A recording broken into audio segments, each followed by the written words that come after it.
Some cases hit you like a stiff drink. Others, they hit like a shotgun blast at 2:30 in the morning. Rubin Carter's case. That one was a hurricane, all right.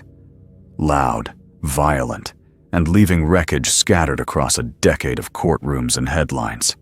3 bodies on the floor of the Lafayette Grill. A bartender, a patron, a woman who held on for a month before the Reaper finished the job. White victims in a city simmering with racial tension, the kind of tension you could cut with a broken bottle. Cops needed answers fast. Didn't matter if they were the right ones. So they grabbed Carter, a fighter with fists like sledgehammers, and John Artis, a kid who barely knew him, dragged them in, lined them up, and waited for the witnesses to point fingers. And they did. Eventually. After 4 months. After police, conversations. After deals whispered in back rooms. Bello, the star witness. A burglar who couldn't keep his story straight if you stapled it to his forehead. 1 minute, he saw Carter and Artis. Next minute, he didn't.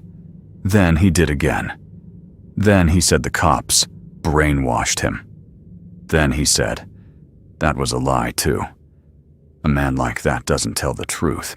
He tells whatever keeps him out of a cell. But the jury bought it. Life sentences all around. Case closed. Except it wasn't. Because the truth has a nasty habit of clawing its way out of shallow graves. Evidence withheld. Shells that appeared and disappeared like cheap magic tricks. Witnesses who suddenly remembered the police showing them bullets that weren't supposed to exist. A detective bragging he'd cut deals with crooks if it meant closing a murder. And Carter? He sat in his cell, refusing to eat the food, wear the clothes, or play the part they wrote for him. He wasn't just fighting the sentence. He was fighting the story they'd built around him. The second trial was no better.